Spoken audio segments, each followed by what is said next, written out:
Victims of the contaminated blood scandal, including former pupils of Treloar School in Hampshire, have hit back at Sir John Major, who today described the infections as incredibly bad luck. The former Prime Minister was giving evidence at the public inquiry into what's been described as the biggest treatment disaster in the history of the NHS.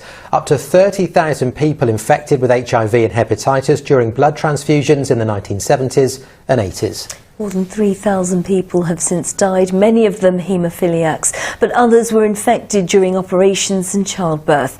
Our reporter Rachel Hepworth is in London for us. And Rachel, Sir John Major faced some strong criticism.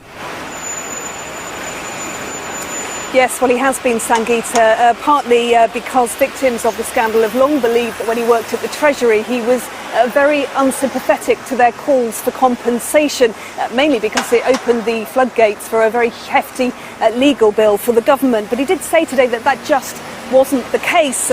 He said that a letter to Mrs Thatcher expressing that view, signed with the initials JM, wasn't from him but from a colleague with the same initials. But he did agree that as Chancellor he had to be very mindful and dispassionate about how taxpayers' money was spent. But it was this comment that infuriated campaigners. There's no amount of compensation you can give that could actually compensate for what had happened to them. What had happened to them was incredibly bad luck, awful, and it was not something that anybody was unsympathetic to. Well, you could perhaps hear some of the gasps there. Campaigners saying it wasn't simply bad luck that some 30,000 people were consigned to a lifetime of ill health. They say that very real failings in health policy led to unnecessary premature deaths. Among them, as you say, dozens of boys at Treloar School in Alton. And today, survivors spoke of their anger at the comments. This was not bad luck, so I was offended. I totally agree. It's not bad. You know, how he can say that, it angers me, to be perfectly honest with you.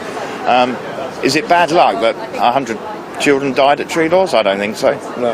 Is it bad luck that people were infected with Hep C after giving birth or having a car accident? No, it wasn't, and I think it was a very unfortunate phrase, and I hope he reflects on what he said earlier on.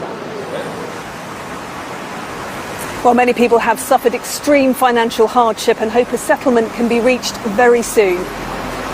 People are still dying during the currency of this, although this happened, the infection, during the 70s and 80s. A payout for many would be acknowledgement of what went wrong, and it also give people the ability to make memories before they die. It's too late when they're on death's door for them to try and make memories, and that's really what it's about, as I said before, about letting them live with dignity and die with some dignity too. So speed clearly of the essence. Compensation is coming, along with recognition that mistakes were made, but after 4 decades it really can't come soon enough. Rachel in London, thank you.